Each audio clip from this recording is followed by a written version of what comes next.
राजकारण विकासाचं की लोकप्रतिनिधींच्या फायद्याचं? राजकारण सामान्यांसाठी की राजकीय फायद्यासाठी? कॉन्ट्रॅक्टरच्या की गावच्या भल्यासाठी? ऐकूया तुमच्याच गावच्या राजकारण्यांकडून आमने सामने. सरकार चमचाभर देतो आणि टोपभर घेतो अशी परिस्थिती या मोदी सरकारची आहे. शहर प्रमुख 7 वर्ष होतो त्यांच्याच पार्टीचा, ते मला 7 वेळाच भेटले आणि लोकांच्या जमिनी घेतल्या नाहीत, पोलीस आणि हे लावून जमिनी घेतल्या, पण आजपर्यंत त्यांचा मोबदलाच मिळत नाही. पंचतारांकित MIDC कासारड्यामध्ये झाली होत होती, लोकांनी विरोध केला. नारायणराव राणे साहेब यांनी मेडिकल कॉलेज गव्हर्नमेंटचा आणण्यासाठी खूप प्रयत्न केले, पण ते कोणीही म्हणजे ते असफल झाले प्रयत्न. शेवटी त्यांनी स्वतःच्या पैशाचं पडव्याला 750 कोटीचं मेडिकल कॉलेज बांधलं. नमस्कार, मी देवयानी वरसकर. कोकणचा नंबर 1 महा चॅनल कोकण सात लाईव्ह मध्ये तुम्हा सगळ्यांचं मनपूर्वक स्वागत आहे. आम्ही घेऊन आलो आहोत आमने सामने. लोकसभा निवडणुकीच्या पार्श्वभूमीवरती हा अत्यंत सुंदर असा कार्यक्रम की ज्याच्यामध्ये आहेत लोकांच्या अपेक्षा, मतदारांच्या अपेक्षा, इथल्या विकास कामांच्या चर्चा. आणि या सगळ्या चर्चांसाठी आपल्याबरोबर कणकवलीतले पक्षीय प्रतिनिधी आपल्यासोबत आलेले आहेत. निश्चितच त्यांच्याबरोबर आपण गेल्या 5 वर्षात या कणकवली तालुक्यामध्ये काय विकास कामं झाली, पुढच्या 5 वर्षात लोकांच्या अपेक्षा काय आहेत, मतदारांच्या अपेक्षा काय आहेत, या संदर्भात चर्चा करणारच आहोत. थोडक्यात सांगायचं तर कणकवली हा तालुका नेहमीच राजकीयदृष्ट्या संवेदनक्षम राहिलेला आहे. राजकीयदृष्ट्या अत्यंत महत्त्वाचं ठिकाण म्हणून कणकवली तालुक्याला गणलं जाते. अनेक गोष्टींच्या जिल्ह्यामध्ये घडलेल्या गोष्टींचं रेफरकेशन लगेच कणकवली तालुक्यामध्ये घडत असते. आणि आज तर सगळ्यात महत्त्वाची बाब अशी आहे की आजच केंद्रीय मंत्री नारायण राणे यांची उमेदवारी भाजपकडून डिक्लेअर झालेली आहे.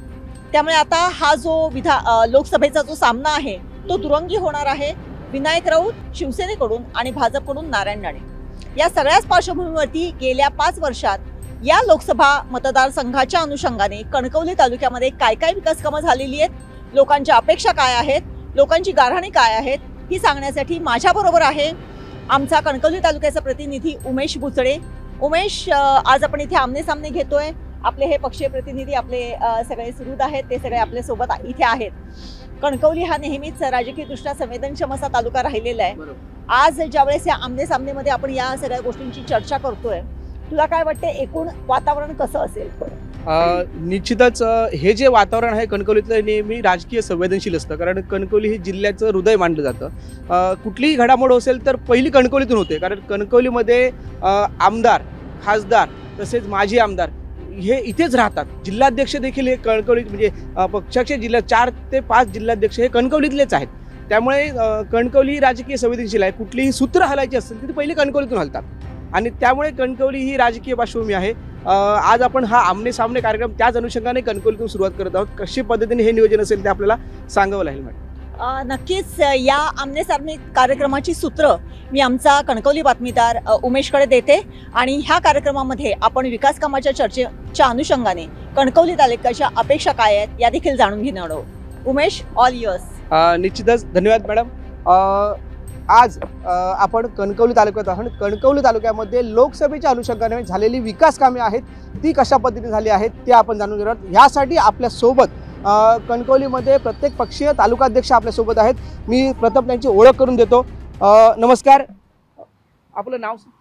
मी संतोष हरिश्चंद्र कानडे, भारतीय जनता पार्टी तालुका कणकवलीचे अध्यक्ष.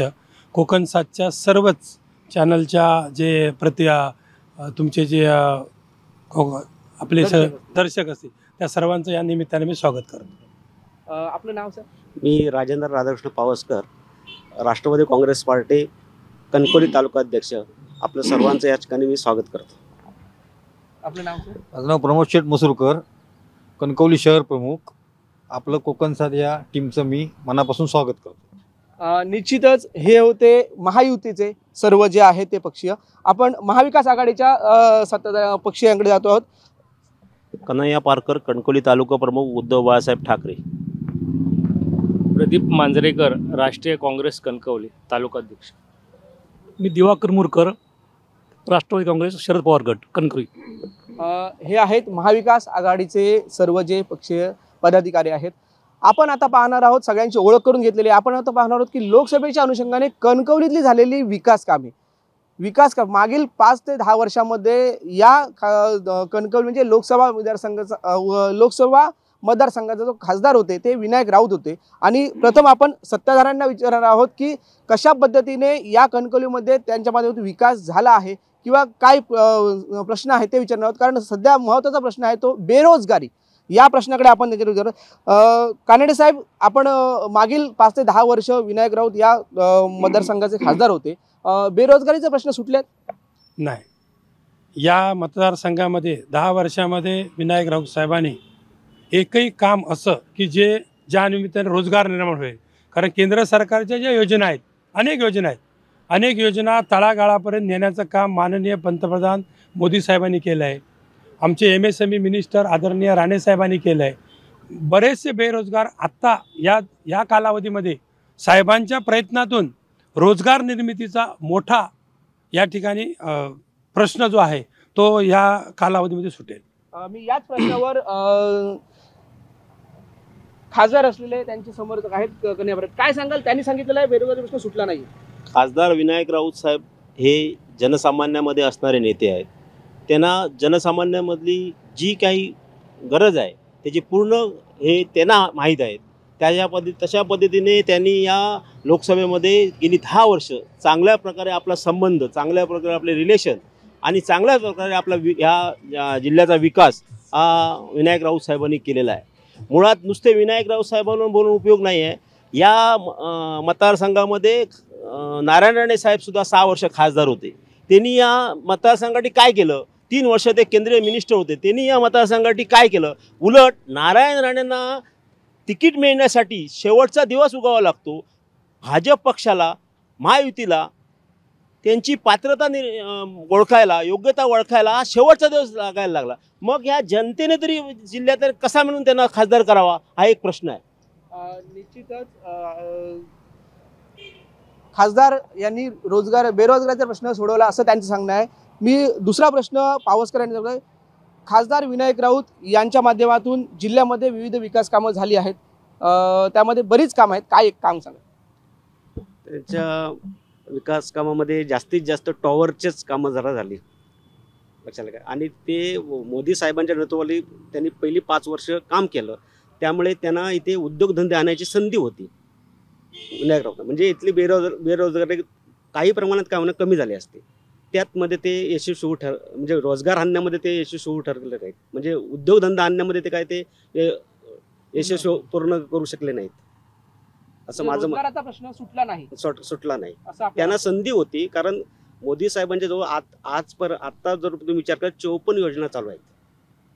मग त्यामध्ये ते पहिले 5 वर्ष त्यांच्या कारकिर्दीमध्ये खासदार होतेच, नंतरचे 2-3 वर्ष तरी होते, आता हल्लीची 2 वर्ष सोडा, पण त्यामध्ये त्यांनी मोदी साहेबांबरोबर काम केल्यामुळे त्यांना एक संधी होती की ह्या ठिकाणी एक मोठ्या प्रमाणावर रोजगार निर्मिती करणारे कारखाने आणले असते, बेरोजगारी बऱ्यापैकी कमी झाली असते। तुमचं म्हणणं आहे कारखाने आणले नाही, निश्चित येणार आहे सर। सर, त्यांचं म्हणायचं आहे की कणकवली कॉलेजच्या हॉलमध्ये हल्ली 2 आठवड्यापूर्वी नमोरोजगार मेळावा झाला होता। मला आउटपुट काय मिळालं हे मला जरा जाणून घ्यायचं आहे सत्ता पक्षाकडून। आउटपुट काय मिळालं? मेळावा तुम्ही घेतला, भाजपने मेळावा घेतला, पण आउटपुट काय मिळालं? नुसता मेळावा घेऊन मला माहितीनंतर अशी मिळाली, आमचे स्थानिक आमदार वैभव नाईकजी ते मला, आम्ही 2-2:30 वाजता ज्यावेळी आम्ही तिथे गेलो तर ते कोण नव्हतं। म्हणजे काय म्हणजे मेळावा घेऊन मेळावा घेतला तुम्ही, आउटपुट काय मिळालं? मला सत्रांचा प्रश्न आहे। कानडे साहेब, त्यांचा प्रश्न आहे की नमो मेळावा घेतला पण त्याच्यामध्ये आउटपुट काय मिळालं? कुठच्याही गोष्टीचा आउटपुट मिळण्यासाठी जो वेळ लागतो लक्षात आलं। सर्वप्रथम मी जे उबाटाचे तालुका प्रमुख आहेत त्यांनी म्हटलं की बाबा राणे साहेबांना तिकीट मिळण्यासाठी वेळ लागला। हे कुटुंबच मोठं आहे भारतीय जनता पार्टीचं, महायुतीचं आहे, आणि याच्यामध्ये सर्वांची तडजोड करून जो माणूस ज्याला शेवटी तिकीट मिळतं तो कुटुंब प्रमुख असतो। तुम्हाला काय झालं, तुमच्याकडे कोण माणूसच नसल्यामुळे तुमची पहिल्या सुरुवातीला डिक्लेअर झाली, लक्षात आलं। आम्हाला आमचे कुटुंब प्रमुख असल्यामुळे त्यांनी सर्वांची पहिली व्यवस्था केली, आणि सर्वांची व्यवस्था झाल्यानंतर भारतीय जनता पार्टीमध्ये पद्धतच अशी आहे, जे प्रमुख आहेत त्यांना सर्वात शेवटी आपण मान द्यायचा, सन्मान द्यायचा। त्या पद्धतीने काय शेवटी तिकीट डिक्लेअर झालं म्हणून काय लोक मतदान करणार नाहीत असा काय भाग नाही।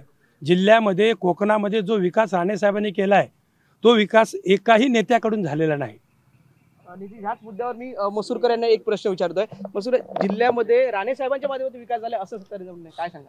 नाही, राणे साहेबांच्या आता ते जिल्ह्याला 2 खासदार आहेत, एक नारायण राणे साहेब आणि विनायक राऊत साहेब. विनायक राऊत साहेबांना पूर्ण खासदारकीच्या मतदारसंघात 5 कोटीचा निधी मिळतो. त्यामुळे 5 कोटीचे त्याच्यात 6 विधानसभा आहेत, विधानसभेचे मतदारसंघ आहेत आणि या 6 मतदारसंघात तो निधी किती होईल. त्यामुळे विकास कामांबद्दल तुम्ही जो विचारता त्याच्यापेक्षा जर केंद्रीय मंत्री जे नारायण राणे होते त्यांनी या जिल्ह्यासाठी काय काय केलं हा पण प्रश्न महत्त्वाचा आहे. तुम्ही रोजगाराचं विचारता, रोजगाराचा विषय जो आहे ते भाजपने मागच्या घोषणापत्रात त्यांच्या 2 कोटी रोजगार देतो म्हणून सांगितलं होतं.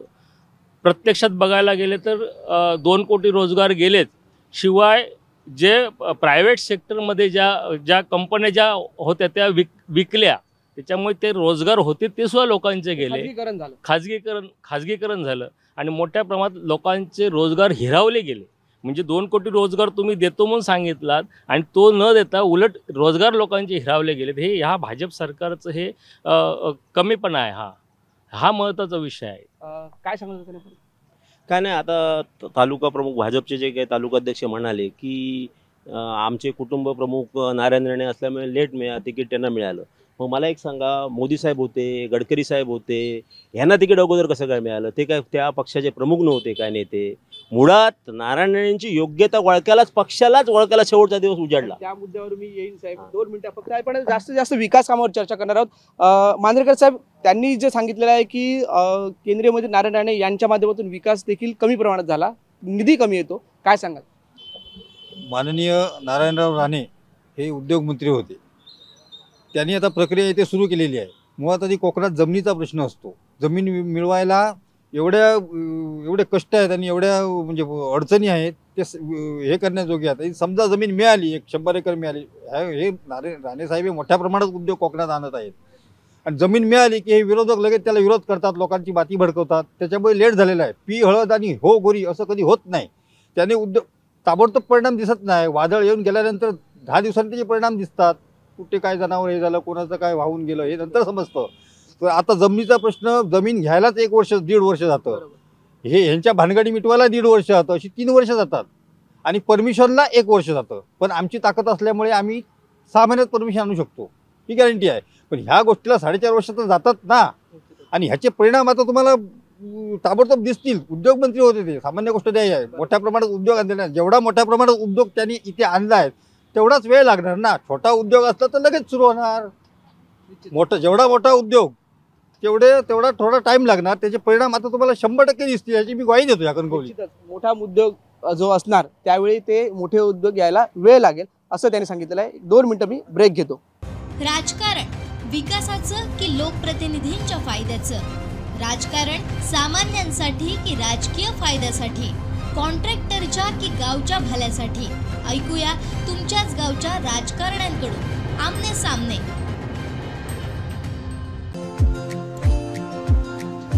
निसर्ग सौंदर्यानं नटलेल्या वैभववाडीत लक्ष्मी ॲग्रो फार्म घेऊन आलेत 58 प्लॉटचा गृहनिर्माण प्रकल्प.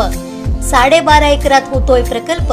स्वतःच्या हक्काचं घर बंगलो बांधण्यासाठी सुवर्ण संधी. वास्तू प्रकल्पाची वैशिष्ट्य 12.5 एकर एवढ्या प्रशस्त जागेमध्ये निसर्गाच्या सानिध्यात साकारणारा 58 प्लॉटचा शानदार निवासी वास्तू प्रकल्प. वाभवे वैभववाडी शहरालगत होतोय प्रकल्प. प्रकल्पाअंतर्गत सुनियोजित रस्ते, मुख्य रस्ता डांबरीकरण आणि अंतर्गत रस्ते संपूर्ण खडीकरण. प्रकल्पासाठी स्वतंत्र पाणी पुरवठा व्यवस्था. प्रकल्पासाठी स्वतंत्र इलेक्ट्रिक ट्रान्सफॉर्मर, विद्युत लाईन सुविधांसह तुमच्या स्वप्नातलं घर आता प्रत्यक्षात उतरणार. आजच आमच्या साईटला भेट द्या. अधिक माहितीसाठी संपर्क संतोष बोडके 9921 23 78 11 9021 76 13 57 आणि 93 22 69 63 81. राजकारण विकासाचं की लोकप्रतिनिधींच्या फायद्याचं? राजकारण सामान्यांसाठी की राजकीय फायद्यासाठी? कॉन्ट्रॅक्टरच्या की गावच्या भल्यासाठी? ऐकूया तुमच्याच गावच्या राजकारण्यांकडून आमने सामने. या मुद्द्यानंतर पाणी असेल, त्याच्यानंतर आणि अन्य जे मुद्दे आहेत या संबंधी चर्चा करण्यासाठी मी आमच्या संपादक मॅडम देवयानी वरसकर यांना बोलवत आहे। मॅडम, काय जी चर्चा आहे ती बऱ्यापैकी बेरोजगारीच्या संदर्भात या सत्ताधारी आणि विरोधक दोघांनी सांगितलेले आहे। काय यांच्याकडून अजून अपेक्षा आपल्या? नाही, नक्कीच उमेश, मी आता ऐकलं दोन्ही म्हणजे सत्ताधारी आणि विरोधक या दोघांच्याही चर्चा ऐकल्या। मला असं वाटतं की कणकवली तालुक्यातला जो बेरोजगार युवक आहे त्यांच्या संदर्भामध्ये काहीतरी ठोस उपाययोजना होण्याची आज खरंच गरज आहे। आज आपण जर बघितलं कणकवली तालुक्याचं मतदान बघितलं, कणकवली तालुक्यातला मतदार बघितला, इथल्या कॉलेजेसमधून दरवर्षी 10वी 12वी आणि ग्रॅज्युएट होऊन बाहेर पडणारी जर मुलं बघितली तर त्याच्यातली फक्त 20% मुलं आज आपल्या कणकवली तालुक्यामध्ये स्थायिक होतात। त्याच्याऐवजी त्याच्या सापेक्ष 80% मुलं ही बाहेर जातात आणि बाहेर जाऊन कुठेतरी रोजगार मिळवण्याचा प्रयत्न करतात। याच्यासाठी गेल्या 5 वर्षात, आपण गेल्या 10 वर्षात जसं आपण म्हणतो की खासदारकीचा जर विषय आहे किंवा लोकसभेचा जर विषय आहे, गेल्या 10 वर्षात काय ठोस उपाययोजना झाल्या आणि पुढच्या 5 वर्षामध्ये लोकांच्या अपेक्षा काय आहेत त्या दृष्टिकोनातूनच आपण विचार करणार आहोत। मला फक्त त्याच अनुषंगाने पुन्हा एकदा सत्ताधाऱ्यांच्या गटाला प्रश्न विचारायचा होतो की साहेब, गेल्या 10 वर्षामध्ये इथे एक विनायक राऊत हे खासदार होते, त्यांच्या माध्यमातून बेरोजगारी मिटवण्यासाठी जे काही प्रयत्न झाले असतील नसतील, या अनुषंगाने जर बघितलं तर खरंच कणकवली तालुक्यातला युवक हा सुखी आहे का? नाही, कणकवली तालुक्यातला युवक नक्कीच सुखी नाही। कारण मगाशी आमचे जे महायुतीचे दुसरे तालुका प्रमुख आहेत त्यांनी सांगितलं की कुठचीही गोष्ट, आता व्यवसाय किंवा बेरोजगारी ही फार 40 वर्ष सत्ता भोगलेले जे होते त्यांना जमलं नाही। मग 10 वर्षात तुम्ही आमच्याकडून अशी अपेक्षा का करता? आम्हाला वेळ द्या ना, आम्हाला वेळ द्या। राणेसाहेब फक्त 3 वर्ष झाले MSMEचे मिनिस्टर आहेत। आता 200 कोटीचं ट्रेनिंग सेंटर आपल्या सिंधुदुर्ग जिल्ह्यामध्ये होते, लक्षात आलं। त्यानंतर आडाळीमध्ये मोठी MIDC होते, त्यांनी सांगितल्याप्रमाणे पंचतारांकित MIDC कासारड्यामध्ये झाली होत होती, लोकांनी विरोध केला। त्याच्यानंतर कणकवलीतील अनेक प्रोजेक्ट आहेत, हे जे बसलेले सर्व विरोध करणारी लोक ही आपल्याच तालुक्यातली होती, आपण त्यांना कन्व्हिन्स करायला पाहिजे होतं। सर्व पदाधिकारी त्यांचं कामच हे आहे की आलेल्या प्रोजेक्टचा विरोध करायचा। नक्कीच एकूणच असं म्हणणं आहे की महाविकास आघाडीच्या पदाधिकाऱ्यांचं असंच असते, एक कलमी कार्यक्रम त्यांचा असा आहे की जो काही कुठला प्रोजेक्ट येतो त्याला कुठेतरी खोडा घालायचा, तो थांबवायचा। काय सांगाल या संदर्भात? आमचे मित्र कानडे साहेबांनी असं सांगितलं की जिल्ह्यातला तरुण बेरोजगार आहे, तो समाधानी नाही, आणि त्यानेच आपल्या नेत्याचं अपयश मान्य केलेलं आहे। याचा अर्थ की जो माणूस 90 पासून आजपर्यंत जे सत्तेत आहेत आणि गेली 10 वर्ष खासदार आहेत आणि त्याच्यानंतर केंद्रीय मंत्री 3 वर्ष आहेत, ते जर बेरोजगार लोकांना आणू शकत नाहीत आणि ते हे लोक इथले समाधानी आहेत, मुलं समाधानी नाहीत, हे त्यांनीच मान्य केले। ह्याचा अर्थ ह्याच्यावरूनच त्यांच्या कामाची परिस्थिती लक्षात येते। नक्कीच एकूणच त्यांचं म्हणणं असं आहे की गेल्या काही वर्षामध्ये, गेल्या कित्येक वर्षामध्ये इथे नारायण राणेंच्या माध्यमातून एक सक्षम असं नेतृत्व होतं, मात्र त्यांच्याकडून ही पूर्तता झालेली नाहीये। काय सांगाल, खरंच अशी पूर्तता झालेली नाही असं तुम्हाला वाटते का? आता जो विकास झालेला आहे तो राणे साहेबांमुळेच झालेला आहे, लक्षात आलं। दुसरा या कोकणामध्ये कोणच विकास करू शकत नाही। याचं कारण तुम्हाला सांगतो, आता जे म्हणतायत जानवलीच्या पुलाचं काम चालू होतं 2.5 वर्षापूर्वी, कुणी अडवलं? महाविकास आघाडीच्याच लोकांनी अडवलं। कणकवली नगरपंचायतीमध्ये 23 कोटी रुपयाचा निधी माननीय आमदार नितेशजी राणेसाहेबांनी आणला, तो निधी कसा अडकवण्याचा प्रयत्न होईल याकडे यांचं लक्ष जास्त आहे। आमचे नगराध्यक्ष आदरणीय समीरजी नलावडे होते, त्यांनी बघा अनेक रस्ते केले, ज्या ठिकाणी कोणालाच जमलं नाही असे रस्ते आमच्या महायुतीच्या आणि भारतीय जनता पार्टीच्या माध्यमातून कणकवली नगरपंचायत झाले, हे कोणच टाळू शकत नाही, तेही टाळू शकत नाहीत। आता त्यांनी सांगितलं की रोजगार आहे, जो रोजगार आहे ना तो साहेबांनी जे जे उद्योग आणले आहेत, नव उद्योजकांना ती चालना दिलेली आहे। मोदी साहेबांचा जो नमो आमचा मेळावा झाला, नमो मेळाव्यामध्ये आम्हाला हेच साध्य करायचं होतं की आपल्या सिंधुदुर्ग जिल्ह्यामध्ये उद्योजक तयार होण्यास पात्र आहेत का। मग जे नवीन उद्योजक ज्यांनी भाग घेतला, त्या आदरणीय सरांनी सांगितलं की बाबा 2 वाजता गेलो आम्ही, तर तिथे कोण नव्हते। मेळाव्यासाठी 10चा टायमिंग होता, 10 ते 12 मध्ये साधारणतः 500 ते 600 लोकांची नोंदणी झाली आणि ते नव उद्योजक आपापल्या कामाला गेले। आता जी नोंदणी झाल्यानंतर जे साहेब आमचे राणेसाहेब जे MSME मिनिस्टर होते, त्यांनी अनेक योजना आणलेल्या आहेत। फक्त एक लक्षात ठेवा की ज्या केंद्र सरकारची योजना आहे ती मंजूर झाल्यानंतर त्याची पूर्ण प्रोसिजर व्हायला किमान 1 ते 1.5 वर्ष जातं। 1.5 वर्षानंतर तुम्हाला चित्र नक्कीच स्पष्ट होणार आहे। नक्कीच 1 ते 1.5 वर्षानंतर चित्र स्पष्ट होईल असं म्हणणं आहे।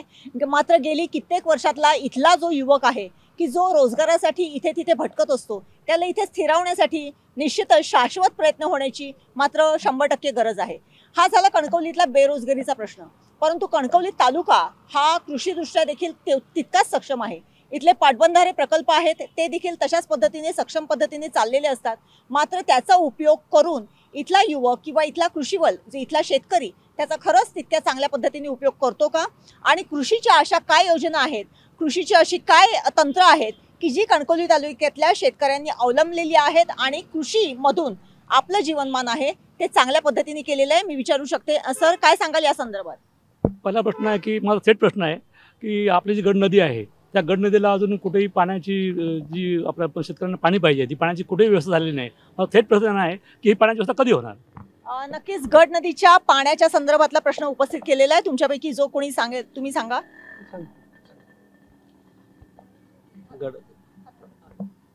गड नदीचा पाण्याचा प्रश्न आपण आता उपस्थित केलात. आमचे आदरणीय नगरसेवक अभिजी नाईक हे दरवर्षी त्या ठिकाणी बंधारा घालतात आणि त्या बंधारा घालून त्या ठिकाणी पाणी अडवतात आणि चालू वर्षी ह्या बंधाऱ्याची मंत्रालयामध्ये प्रोसिजर सुरू आहे. ह्या वर्षामध्ये ती प्रोसिजर पूर्ण होईल आणि चालू वर्षी त्याला बंधारा बांधला जाईल. नक्कीच चालू वर्षी बंधारा बांधला जाईल. माझा प्रश्न असाच आहे की कणकवली तालुका हा फार मोठा आहे. अगदी सह्याद्री पट्ट्यापासून आपला हायवे पर्यंतचा भाग त्यांनी व्यापलेला आहे. तरीही पावसाळा आता उन्हाळ्याचा फार जहाल प्रश्न निर्माण झालेला आहे. पाणी टंचाई निर्माण होण्याची शक्यता निर्माण झालेली आहे.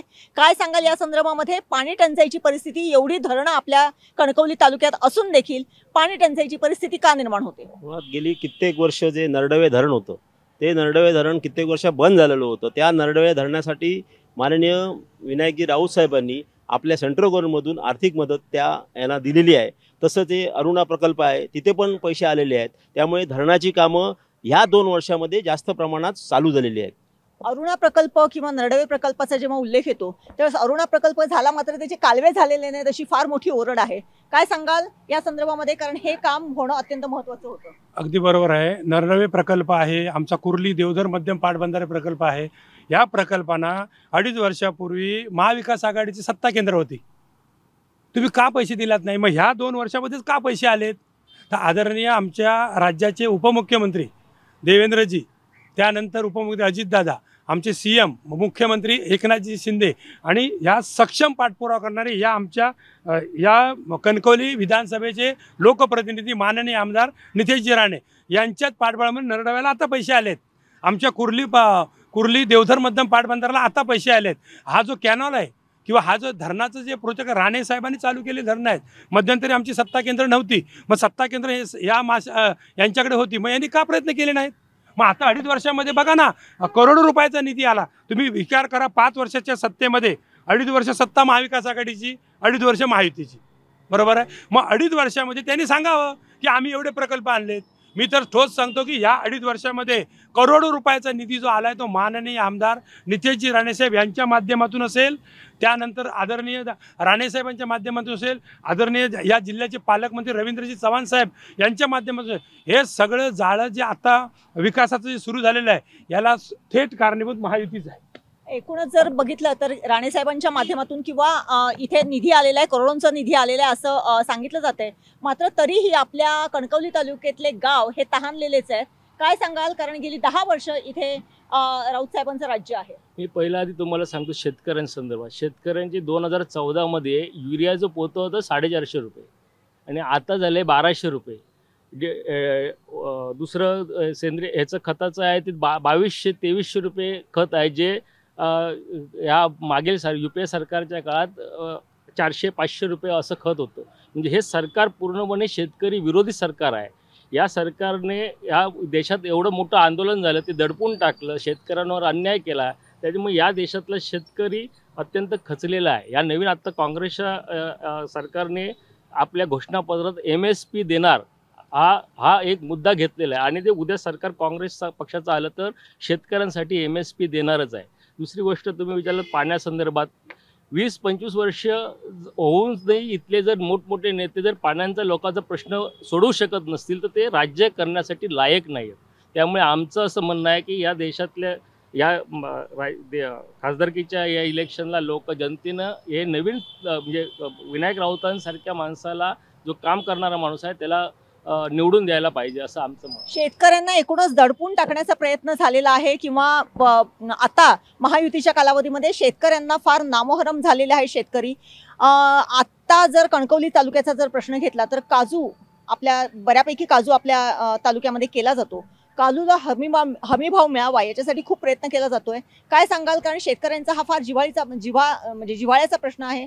ज्या काजूला 180-200 पर्यंत दर गेलेला होता तो आज 110-100 पर्यंत आलेला आहे. काय सांगाल? बरोबर आहे. आधी सर्वप्रथम मी मांजरेकर साहेबांनी जे सांगितलं की बाबा पाण्यासाठी चणचण भासते. आदरणीय मोदी साहेबांनी हर घर नल अशी एक योजना काढलेली आहे आणि त्यासाठी 100 कोटीचा निधी आपल्या जिल्ह्याला आला.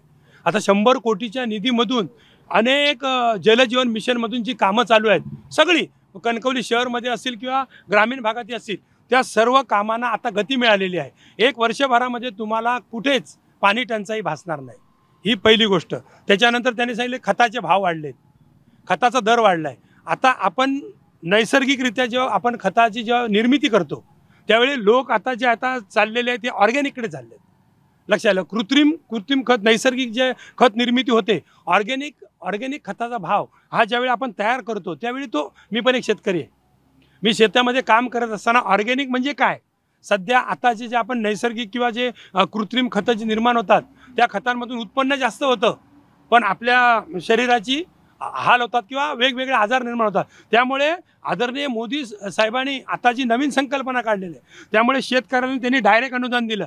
एकही असा पंतप्रधान नाही, एकही असा मुख्यमंत्री नाही की ज्यांनी थेट सरकारच्या खात्यामध्ये पैसे टाकलेत. एकमेव मोदी साहेब असतील, आदरणीय सीएम एकनाथजी शिंदे असतील, आदरणीय उपमुख्यमंत्री देवेंद्रजी असतील, यांनी थेट शेतकऱ्याच्या खात्यामध्ये पैसे टाकण्याचं काम फक्त कुणी केलं असेल तर ते महायुती सरकारमधील जे आमचे सर्वच पदाधिकारी आहेत त्यांनी केलेलं आहे. राजकारण विकासाचं की लोकप्रतिनिधींच्या फायद्याचं?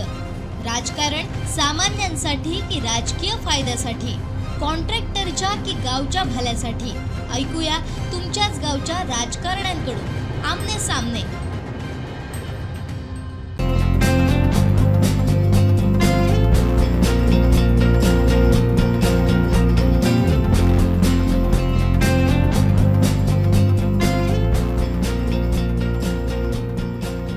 अनंत टिप्या रिफ्रेश व्हा.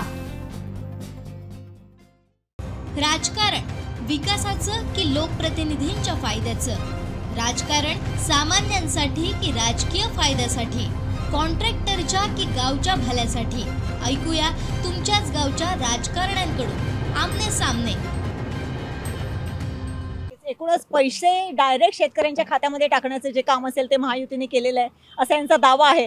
परंतु मध्यंतरीच्या कालामध्ये आपण बघितलेलं आहे की शेतकऱ्यांची या संदर्भामध्ये सुद्धा खूप ओरड होती आणि शेतकऱ्यांच्या संदर्भातला जो पुन्हा एकदा हमीभावाचा जो प्रश्न आहे की जो कित्येक वर्ष आपल्याकडे प्रलंबित आहे, शेतकऱ्याला एकूणच मारून टाकण्याच्या दृष्टिकोनातून काही पॉलिसीज आहेत अशा पद्धतीचं जे काही बोललं जात आहे, खरंच तुम्हाला असं वाटते का की ह्या मारक आहेत शेतकऱ्याला पॉलिसी? शेतकऱ्यांना आता त्यांनी 2,000 रुपये अकाउंटमध्ये दिले आहेत, परंतु ह्याच शेतकऱ्यांना जर बाजारात एखादी तुरडाळ खरेदी करावी असेल तर त्याच्यावर GST आहे, एखादा तांदूळ खरेदी करावे त्याच्यावर GST आहे, तेल खरेदी करावे त्याच्यावर GST आहे, पेट्रोल पंपावर पेट्रोल त्याच्यावर GST आहे, एखादा घराला सिमेंट लावायला पाहिजे तर एका पोत्यामागे 90 रुपये सरकारला द्यावं लागतात. म्हणजे याचा अर्थ सरकार चमचाभर देतो आणि टोपभर घेतो अशी परिस्थिती या मोदी सरकारची आहे. आणि ह्या मोदी सरकारमुळे शेतकरी नाही तर पूर्ण सर्वसामान्य जनता कंटाळलेली आहे. सर्व जनता हाल अपेष्टा निर्माण झालेली आहे जनतेची ह्या मोदी सरकारमुळे. कारण निव्वळ ती फसवणूक आहे. मोदी साहेबांच्या सगळ्या घोषणा आहेत त्या फसवणूक आहेत आणि दाखवलं जातं तुम्हाला 2 रुपये देतो आणि त्यात तेच 20 रुपये काढून घेतात अशी पद्धत या मोदी सरकारची आहे. एकूणच चमचाभर घेतो आणि टोपभर चमचाभर देतो आणि टोपभर घेतो असं जे काही त्यांनी ॲलिगेशन केलेलं आहे. काय सांगाल? कारण GSTने खरंच लोकांचं कंबड मोडलेलं आहे. जे हजार जर उद्योजक असतील तर त्याच्यातल्या 80% लोकांनी आपले उद्योग बंद केलेत केवळ GSTमुळे असं जनमानसामध्ये सातत्याने बोललं जाते. काय सांगाल, GST हा खरंच असा कटकटीचा विषय आहे का? असं नाही. गेले 40 वर्ष सत्ता कोणी भोगली? काँग्रेसने भोगली. 40 वर्षामध्ये तुम्ही देशाला पाठीमागेच नेलात. कधी या 10 वर्षामध्ये देश आपला स्थिरावलेला आहे. तो GSTच्या माध्यमातून असेल किंवा अनेक ज्या योजना राबवलेल्या गेल्या आहेत त्या विकासात्मक दृष्टिकोनातून शेतकऱ्याच्या हिताच्या योजना मोदी साहेबांनी राबवलेल्या आहेत. आता काय यांचं विरोधकांचं कामच आहे बोंब मारणं. आता बोंब मारून तुम्हाला जर एखादं काम होत असेल तर तुम्ही जरूर बोंब मारा, पण व्हिजन आहे. व्हिजन असणारा नेता आदरणीय देशाचे पंतप्रधान मोदी साहेब आहेत. व्हिजन असणारे नेते आदरणीय राणेसाहेब आहेत. व्हिजन असणारे नेते आदरणीय नितेशजी राणेसाहेब आमदार आहेत. बघा ना तुम्ही कंपॅरिझन करा. कणकवली विधानसभेमध्ये जी कामं झाली आहेत आणि मालवण विधानसभेमध्ये जी कामं झाली आहेत याच्यामध्ये ताळमेळ जुळवा तुम्ही. आमच्या कणकवलीमध्ये या वेळेला जी कामं झाली आहेत, जी कामं प्रगतीपथावरती आहेत, ही एवढा मोठा विकास निधी या अगोदर कधीच आलेला नाही. नक्कीच एकूणच विकास निधी या अगोदर पूर्वी आलेला नाही असं म्हटलं जाते. परंतु आपण जर बघितलं GSTच्या संदर्भामध्ये अनेक लोक GSTच्या संदर्भामध्ये बोलत असतात की GSTने फार 18% GST 12% GSTने अनेक लहान मोठ्या व्यापाऱ्यांचं, अनेक लहान मोठ्या उद्योजकांना फार अक्षरशः मेटाकुटीस आणलेलं आहे. काय सांगाल तुम्ही या संदर्भामध्ये? GSTच्या या आमच्या काँग्रेसच्या या नवीन घोषणापत्रात सुद्धा GST नवीन पद्धतीने करणार, व्यापाऱ्यांसाठी सुटेबल असं हे करणार असं आश्वासन देण्यात आलेलं आहे. या आता सध्याच्या काळात GSTमुळे व्यापारी अक्षरशः मेटाकुटीला आलेला आहे. आणि तुम्ही मगाशी काजूबद्दल बोललात. काजू आता या अगोदर 180 रुपये विकला जात होता, तो आता 100 रुपयाच्या खाली म्हणजे 90 रुपयांनी शेतकऱ्याला विकावा लागतोय. त्याचा काढणीचा आणि उचलण्याचा दरसुद्धा तो होत नाही आहे. खरं तर हे केंद्र सरकारचं अपयश आहे की केंद्र सरकार बाहेरचा आफ्रिकेचा जो काजू मागवतो त्यामुळे इथल्या शेतकऱ्यांवर अन्याय होतोय. जर शेतकऱ्यांवर जर सरकार खरोखर शेतकऱ्यांचं कणवाळू असतं तर त्यांनी हा येणाऱ्या काजूवर टॅक्स बसवला असता, जेणेकरून या इथल्या शेतकऱ्याला त्याचा फायदा झाला असता. परंतु हे सरकार आहे ते सगळ्याच बाबतीत, GST असेल, व्यापाऱ्यांच्या बाबतीत, शेतकऱ्यांच्या बाबतीत, तरुणांच्या रोजगाराबाबतीत, सगळ्या बाबतीत अपयशी आहे. पूर्णपणे अपयशी हे सरकार आहे. नक्कीच एकूण जर बघितलं तर GSTचा विषय अत्यंत कळीचा आहे. कणकवली तालुका म्हटला की दळणवळण हे अत्यंत महत्त्वाचं येते, कारण कणकवली हा मध्यवर्ती तालुका आहे आणि कणकवलीमधून बाहेर म्हणजे कोल्हापूरला जोडणारे 2-3 घाटमार्ग आहेत की जे कणकवलीवरूनच जातात. अशा पद्धतीने जर बघितलं तर गेल्या काही वर्षामध्ये या घाटमार्गांचे जे काही प्रश्न आहेत ते खूपच प्रलंबित आहेत. अनेक वेळे घाट पडतात, अत्यंत वाहतूक रोखली जाते आणि अशा पद्धतीने जर बघितलं तर आपण बघतो आता जांभोडे घाटमार्ग आहे किंवा मध्यंतरी आपण पॅरलल एक समांतर घाटमार्ग एक रस्ता करणार होतो. या सगळ्या दृष्टिकोनातून जर बघितलं तर रस्त्यांची अवस्था काय आहे, काय सांगाल?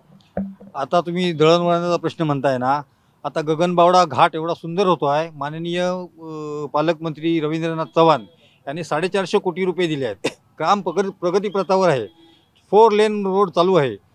आता थोडे दिवस तो घाट बंद आहे का तर काम करता यावं म्हणून, आणि एवढं प्रगतीपथावर काम आहे की आता 50% करण्यासाठी झालं ना काम. 50% काम झालं आहे आणि बऱ्यापैकी आता काम, आणि 4 लाईन आहे आणि फुल काँक्रीटचा रोड आहे.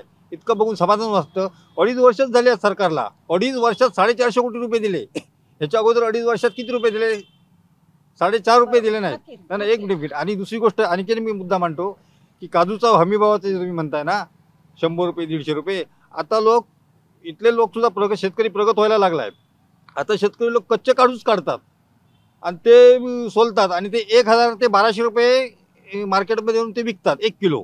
हे आता हळूहळू लोकांच्या सुधारणा व्हायला लागली आहे ना. म्हणजे जिथे 100 ते 150 तो आता फरक म्हणजे जवळजवळ 50% काजू आता त्यांनी असा करून विकला.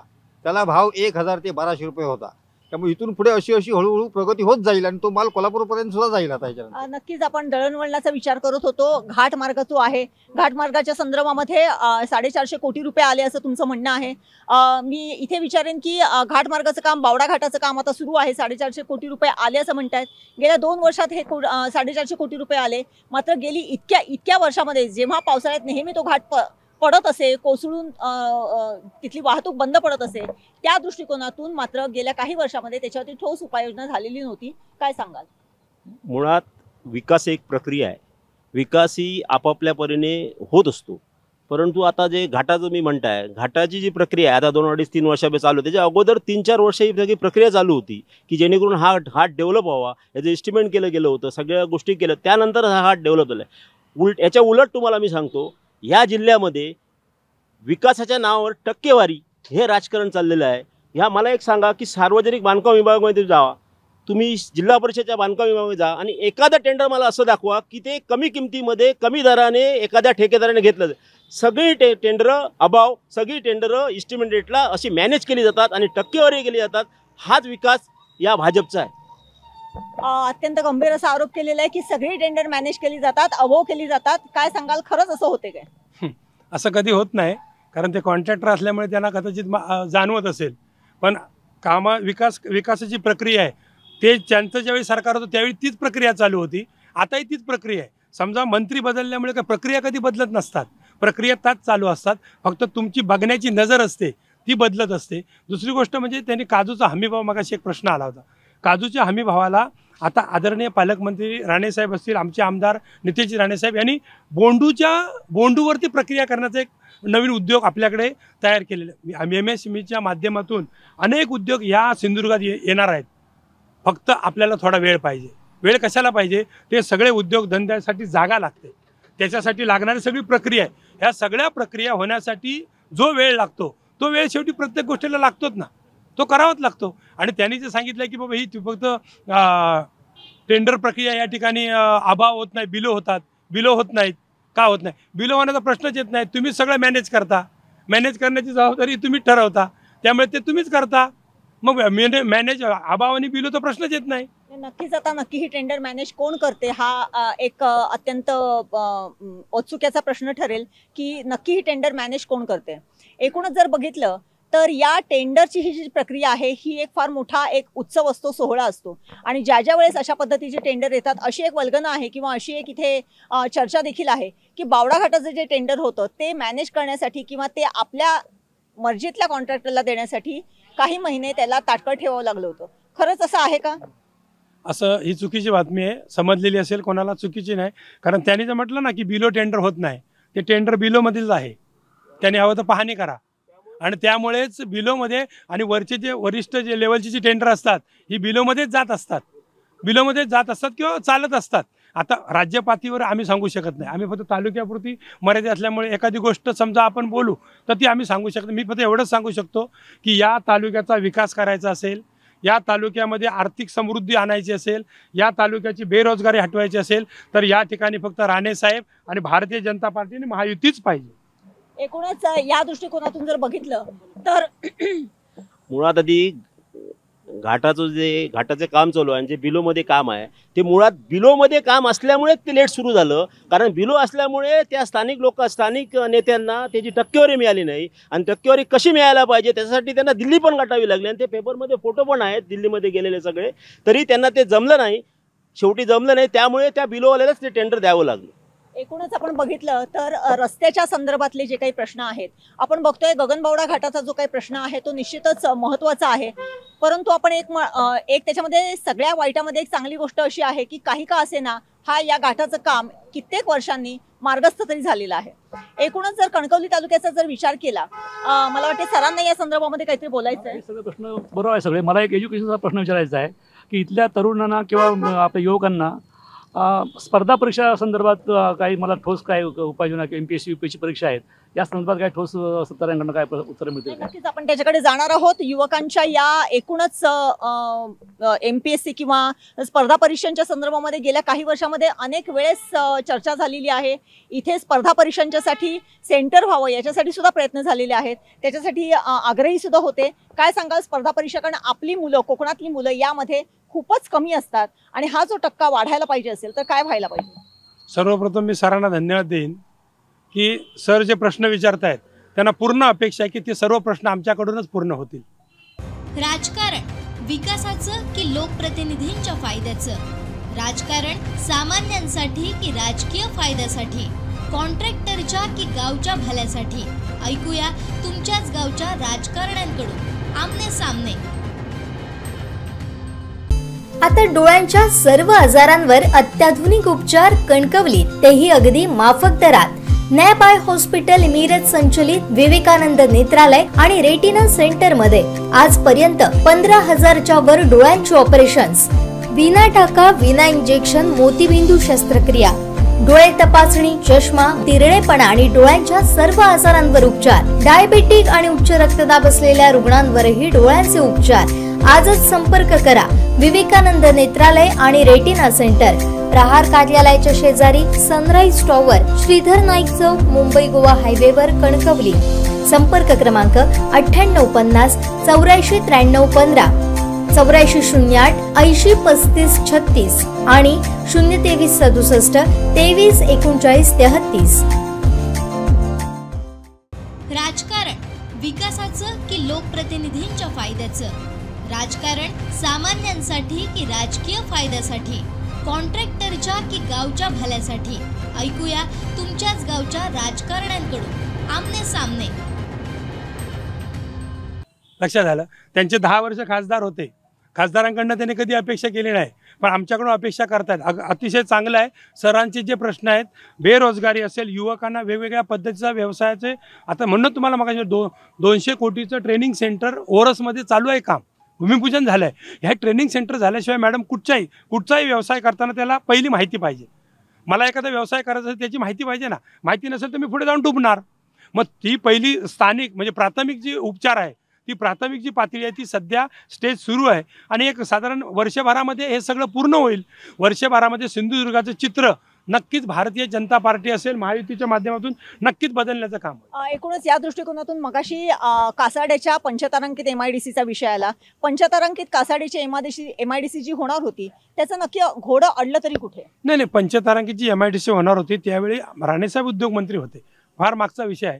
परंतु जसा जमीन जी जागा लागते ती शेतकऱ्याने आपल्या मनाने दिली पाहिजे, त्यांना मिळणारा पैसा आहे तो देतो। आता मला सांगा, हायवे जो झाला, हायवेमध्ये आदरणीय देवेंद्रजींनी जो फंड उपलब्ध करून दिला, जे पैसे हे ना जे जमीनदार होते त्यांना दिले, आता सगळेजण म्हणतात की आमच्याकडून हायवे गेला पाहिजे। एवढे अमाप पैसे मिळतात सरकारकडून, त्याच्यामुळे नाही मला एक सांगा, जेव्हा असे प्रकल्प येतात त्यावेळेस जमिनी देत नाहीत, परंतु या इथल्या लोकांना कन्व्हिन्स करण्याचं काम देखील तुमच्यासारख्या लोकांचं आहे। हो, करतो ना, पण कन्व्हिन्स जरी केलं तरी काही ठिकाणी अशी परिस्थिती निर्माण होते की त्यांच्याकडे फक्त जागाच असते 10 गुंठे आणि त्यामध्ये त्याचा हिस्सा असतो आणि मग त्याचा फायदा गैरफायदा जे विरोधक असतात ते घेतात आणि फक्त अडवण्याचं काम करतात, बाकी काय नाही। अडवण्याचं कामाच्या मध्ये ज्यावेळेस आपण बघतो तेव्हा विकासात्मक असे प्रकल्प जे आहेत ते एकतर बंद होतात किंवा ते रखडले जातात, काय सांगा? हायवे संदर्भात त्याने सांगितलं की इथले लोक जमीन द्यायला तयार आहेत। मी स्वतः प्रकल्प बाधित आहे।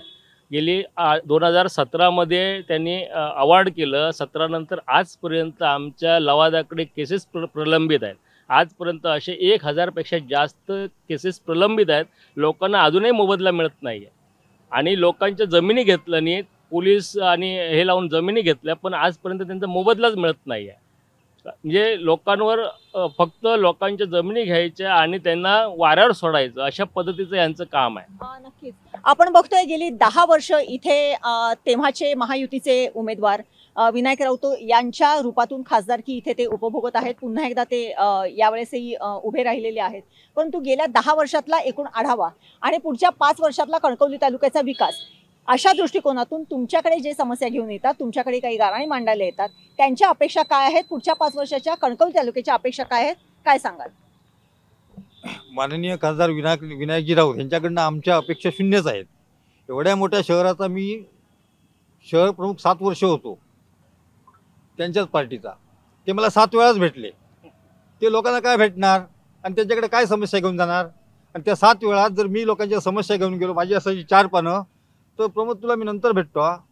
मग जर माझ्या एवढ्या मोठ्या शहराचा शहर प्रमुखाला जर ते वेळ देऊ शकत नाही, तर ते इतर लोकांना काय वेळ देणार आणि काय त्यांच्याकडे समस्या मांडणार? आमच्या समस्या इथून पुढे जनतेनेच ठरवलं आहे, आम्ही तुमच्याकडे समस्याच मांडणार नाहोत, तुम्हाला आता राम राम, त्यानंतर आम्ही दुसऱ्याला संधी देणार असं लोकांनी जनतेनेच ठरवलेलं आहे। एकूणच एक माजी तालुका प्रमुख राहिलेल्या माणसांनी असं सांगितलेलं आहे की 7 वर्षामध्ये 7 वेळा भेटलेले आहे। खरंच अशी परिस्थिती आहे का तुमच्याकडे? पुढच्या 5 वर्षाच्या विकासाच्या दृष्टिकोनातून जेव्हा माणसं येतात की आम्हाला हे पाहिजे, अपेक्षा काय आहेत मतदारांच्या? मुळात विनायक राऊत साहेब हे गेली 10 वर्ष ह्या मतदारसंघामध्ये प्रत्येकाच्या हुमऱ्याला पोचले असेल, अशी जर व्यक्ती कोण असेल तर ते विनायक राऊत साहेब आहेत। आम्ही एखाद्या गावामध्ये पोचत नाही, पण ते पोचतात, ही वस्तुस्थिती आहे। राऊत साहेबांनी आजपर्यंत विकासाच्या बाबतीत सर्वसामान्याला केंद्रबिंदू मानलेला आहे। प्रत्येक माणसाची गरज त्यांनी ओळखलेली आहे, त्यामुळे आजची नाळ ही राऊत साहेबांबरोबर लोकांची जुळलेली आहे। त्यामुळे उद्याचा विजय आहे तो राऊत साहेबांचा भरघोस मताने आहे हे येणारा काळच सांगेल. नाही आपण या मला काय मुद्दा सांगायचा आहे की सिंधू जे मेडिकल कॉलेज आहे हे मेडिकल कॉलेज प्रामुख्याने राऊत साहेबांनी आणलं हेच आम्हाला फार अभिमान वाटतो. नक्कीच मेडिकल कॉलेजसाठी प्रयत्न केलेला होता. आपण काय सांगाल? त्या मेडिकल कॉलेजच्या पूर्वी ज्यावेळी माननीय नामदार नारायणराव राणे साहेब यांनी मेडिकल कॉलेज गव्हर्नमेंटचा आणण्यासाठी खूप प्रयत्न केले, पण ते काही कोणीही म्हणजे ते असफल झाले प्रयत्न. शेवटी त्यांनी स्वतःच्या पैशाचं पडव्याला 750 स्पॉटचं मेडिकल कॉलेज बांधलं स्वतःच्या पैशाने. का? तर गव्हर्नमेंटकडून रिस्पॉन्स काही मिळत नव्हता म्हणून. मग एवढं मोठं त्यांनी मोठं कार्य केलं. ते आता डॉक्टर निर्मिती होऊन बाहेर पडत आहेत. तिथे पेशंट म्हणजे 750 कॉटचं तर हे आहे इंजिनियर कॉलेज आहे. त्याचप्रमाणे इथे इंजिनियर कॉलेज आहे. वर्षाला जवळजवळ 200-250 इंजिनियर बाहेर पडतात. हे शेवटी टीका करतात काय त्यांनी काय स्वतःसाठी नाही केलं आहे. ते आमच्या जिल्ह्यातनं जातात जे इंजिनियर होऊन भाऊन डॉक्टर होऊन भाऊन म्हणजे कोणत्या स्वप्नात पण नव्हतं. आणि मग राणे साहेबांना विरोध म्हणून मग हे इकडे त्यांचं हे ते कसं तरी बंद पडावं म्हणून त्यांनी हे गव्हर्नमेंटचं मेडिकल कॉलेज केलं. तिथे फॅसिलिटी पण नाही. तिथे त्या पडव्याच्या कॉलेजला एक कॉट 1.5 लाखाची आहे आणि इथे 50,000ची पण एक कॉट नाही. एकूणच आपण जर बघितलं तर मेडिकल कॉलेजच्या दृष्टिकोनातून जर बघितलं तर नक्कीच त्यांचे प्रयत्न महत्त्वाचे होते. मी आपल्याला विचारू इच्छिते की पुढच्या 5 वर्षामध्ये मतदार तुमच्याकडे येतात, इथला माणूस सर्वसामान्य माणूस तुमच्याकडे येतो, काय अपेक्षा आहेत पुढच्या 5 वर्षात? कशा पद्धतीने त्यांना विकास व्हायला पाहिजे? आता जनतेची अशी इच्छा आहे की त्यांना ती पारदर्शक सरकार पाहिजे आणि पारदर्शक सरकार देण्याचं काम आदरणीय मोदी साहेब करतात. हे जे विरोधक आहेत त्यांची सगळी दुकानं बंद झालेली आहेत, त्यामुळे त्यांच्यात हलचल सुरू झालेली आहे की आपलं आता पुढे दुकान चालणार कसं. मोदी साहेबांनी सर्वप्रथम एकमेव काम केलं की जो शेतकऱ्याला त्रास देतो त्याचं दुकान बंद करण्याचं काम केलं.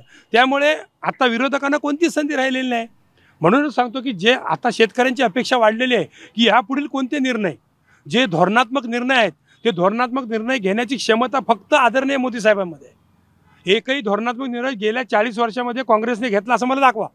फक्त एकत्र येऊन भांडणं करायची, मिलेजिले सरकार करून खायचं हेच त्यांचं चाललेलं आहे. धोरणात्मक निर्णय घेण्याचं काम फक्त आदरणीय मोदी साहेबांनी 370 कलम हटवलं. अतिशय चांगलं. जे अजून बरेचसे निर्णय असे आहेत की ज्या निर्णयामुळे आपली या ठिकाणची अर्थव्यवस्था आपण कणकवली तालुक्याचा जर विचार केला तर इथल्या मतदारांच्या पुढच्या 5 वर्षाच्या अपेक्षा काय आहेत? इथल्या मतदारांच्या पुढच्या 5 वर्षाच्या अपेक्षा म्हणजे प्रत्येकाला व्यवसाय मिळाला पाहिजे, प्रत्येकाच्या हाताला काम मिळालं पाहिजे. हे हाताला काम देण्याचं काम फक्त आदरणीय राणे साहेबच करू शकतात. कारण राणे साहेबांनी गेली 3-4 वर्ष जे काम केलेलं आहे केंद्रामध्ये उद्योगधंद्याच्या ह्याच्यामध्ये, त्याच्यामध्ये त्यांनी जे उद्योगधंदे निवडलेले आहेत ते या आपल्या पूर्ण नवीन युवा पिढीला संदेश देणारे आहेत. नवीन युवा पिढीला त्यामध्ये फार मोठं त्यांना त्याच्यामधून एक हे मिळणार आहे.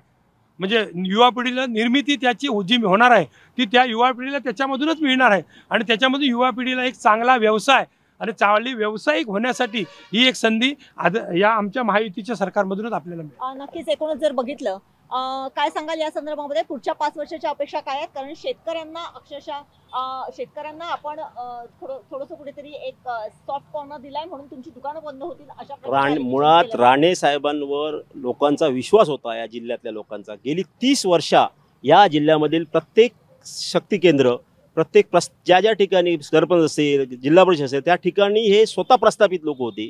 या लोकांनी 30 वर्षात एक पिढी बर्बाद केली. या 30 वर्षात कोणाला रोजगार मिळू शकला नाही. त्यामुळे इथले लोक सगळे मुंबईमध्ये गेले, पुण्यामध्ये गेले आणि इथे रोजगार मिळू शकला ही वस्तुस्थिती आहे. त्यामुळे या जिल्ह्यातल्या जनतेला माहीत झालेलं आहे की गेल्या 30 वर्षामध्ये जे राणे मुख्यमंत्री असताना करू शकले नाहीत, जे मंत्री असताना करू शकले नाहीत, तर आता खासदार होऊन काय करणार हा प्रश्न या जनतेला आहे. त्यामुळे ह्या लोकसभेमध्ये लोकांनीच ठरवलेलं आहे की अशा व्यक्तीला बाजूला ठेवून माननीय विनायक राऊत साहेबांना मदत करावी आणि उद्धव साहेब सारखा एक चांगला नेता या राज्याला मिळेल अशा पद्धतीमध्ये मतदान करावं असं या जनतेने ठरवलेलं आहे. एकूणच जर बघितलं आपण चर्चा करत होतो कणकवलीतल्या या कणकवली तालुक्याच्या संदर्भामध्ये लोकसभा निवडणुकीच्या पार्श्वभूमीवरती कणकवली तालुक्याचे चित्र कसं असेल या संदर्भामध्ये आपण आज कणकवली तालुक्यातल्या प्रमुख पदाधिकाऱ्यांशी चर्चा केलेली आहे, पक्षीय पदाधिकाऱ्यांशी चर्चा केलेली आहे. एकूणच सर्व विकास कामांच्या संदर्भात जेव्हा चर्चा आपण करत होतो त्यांच्याकडून ज्यावेळेस उत्तरं येत होती त्यावेळेस हे निश्चित आहे की पक्षीय पातळीवरती एकमेकांची उणीधुणी काढणं, एकमेकांवरती ॲलिगेशन्स करणं हे खूपच साहजिक आहे. मात्र यामधून आपण खरंच कणकवली तालुक्याचा विकास करू शकलेलो आहोत का? कणकवली तालुक्यातल्या युवकांना आपण रोजगाराच्या माध्यमातून त्यांच्या संधी आपण देऊ शकलेलो आहोत का? इथल्या ग्रामीण भागातल्या महिलांना त्यांना गरजेच्या वस्तू की जसं काही पाणी असेल किंवा सिलेंडर असेल किंवा त्यांच्या ज्या गरजेच्या वस्तू आहेत त्या आपण त्यांना सहजी उपलब्ध करून देऊ शकलेलो आहोत का? इथल्या शेतकऱ्यांच्या गरजा, इथे कणकवली तालुक्यामध्ये फार मोठ्या प्रमाणामध्ये ऊस पिकवला जातो, अशा शेतकऱ्यांच्या गरजा खरंच आपल्या माध्यमातून आपण त्यांच्या फुलफिल करू शकलेलो आहोत का? आणि सगळ्यात महत्त्वाचं म्हणजे इथला जो युवक आहे की जो उद्या शिकून काहीतरी करण्यासाठी जगामध्ये पाऊल टाकण्यासाठी सक्षम होऊन बाहेर पडणार आहे, त्याला आपण कुठल्या प्रकारची संस्कृती देणार आहोत? निश्चितच हे सगळाच उहापोह आज आपण ह्या चर्चेतून केलेला आहे. कणकवली तालुक्याच्या दृष्टिकोनातून जर बघितलं तर निश्चितच येत्या काहीच दिवसामध्ये हे जे काही चित्र आहे ते निश्चितच स्पष्ट होईल. मात्र एक खरं आहे की कुठलेही राजकीय पक्ष असो, कुठलीही युती असो, कुठलीही महाविकास आघाडी असो, मतदारांना मात्र त्यांच्या हक्काचे प्रश्न सोडवणं आणि त्यांना हक्काचे प्रश्नांचं समाधान करून त्यांना अनुषंगिक, त्यांना होकारात्मक असलेलं जीवनमान त्यांना उपलब्ध करून देणं याच्यासाठीच कल असतो. त्यामुळे निश्चितच इथले मतदार त्या दृष्टिकोनातून वाट बघतायत. आपण आता इथेच थांबतोय. आपल्या आमने सामनेमध्ये ह्या सगळ्या प्रमुख पदाधिकाऱ्यांनी आम्हाला सहकार्य केलं, त्याबद्दल मी त्या सगळ्यांचे धन्यवाद मानते. आणि आपण इथेच थांबूया. आणखीन एका पुढच्या तालुक्यामध्ये लवकरच आपण जाऊया. धन्यवाद. राजकारण विकासाचं की लोकप्रतिनिधींच्या फायद्याचं? राजकारण सामान्यांसाठी की राजकीय फायद्यासाठी? कॉन्ट्रॅक्टरच्या की गावच्या भल्यासाठी? ऐकूया तुमच्याच गावच्या राजकारण्यांकडून. आमने सामने.